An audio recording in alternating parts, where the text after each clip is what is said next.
Okay, developing right now, former President Jimmy Carter will begin radiation treatment for several melanoma spots on his brain just this afternoon. Carter making the announcement at a news conference this morning in Atlanta. He says he learned about it after he had a mass removed from his liver earlier this month and described his initial reaction.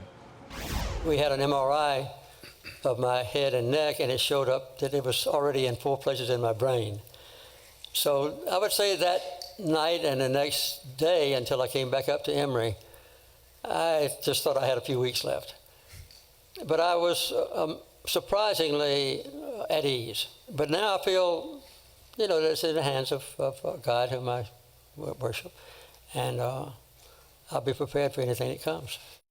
MSNBC's Sarah Daloff is live in Atlanta. I'm joined also by Dr. David Spiegel, director of the Lung Cancer Research Program at the Sarah Cannon Research Institute. Let's start with you here, Sarah. He started his remarks with what some might say was a tone that was not as confident as he usually is, something that was perhaps a little bit more emotional. What was it like there as you watched this? Well, it was so surprising, Richard, to hear how candid and open and honest the former president was. Also that he was able to joke around and be in such good spirits while talking about such a difficult experience that he's about to undergo. As you mentioned, he begins his first radiation treatment later today here in Atlanta at Emory Hospital. He'll also be given a drug that helps stir up his autoimmune system.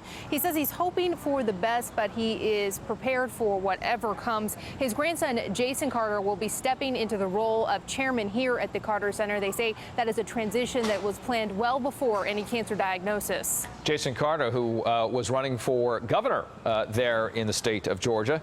Dr. Spiegel, you've been watching the comments being made by former President Carter. He was saying he has 4 melanoma spots on his brain, but it started with his liver. How serious is the spread, or might that spread be related to his prognosis? Yeah, it's a good question. We think obviously this would start from the skin, and the liver was one spot where this spread to. It's interesting in his disclosure that he describes just the brain and the liver. As an oncologist, I'm very encouraged by the fact that we're really dealing with 2 sides of disease, but I know the public is wondering, well, where else could this cancer be? Our best tests can find cancer in places. They're not perfect, but we go after the places where we know it is. So he described having a mass removed in the liver. That sounds like that was very successful.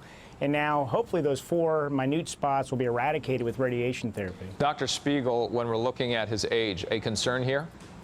It's always a concern because, even though a 90-year-old person can be younger in terms of all their activity, and we know President Carter is certainly can run laps around people much younger than him, we still know the organs in the body can be older. What's interesting, though, the drug he's going to be receiving, a drug to boost his immune system, pembrolizumab, the key study that used that drug and compared it to standard therapy included patients as old as 89. So a good example of how these new therapies can still be used in our elderly patients. Birthday pictures for his wife, Rosalind, there. Sarah, President Carter and his wife very close, as we see right here.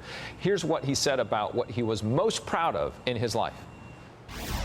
The best thing I ever did was marrying Rosalind. That's the pinnacle of my life. And we've had 69 years together, still together. And so that's the best thing that happened to me. And so how is Rosalind dealing with this? Sarah?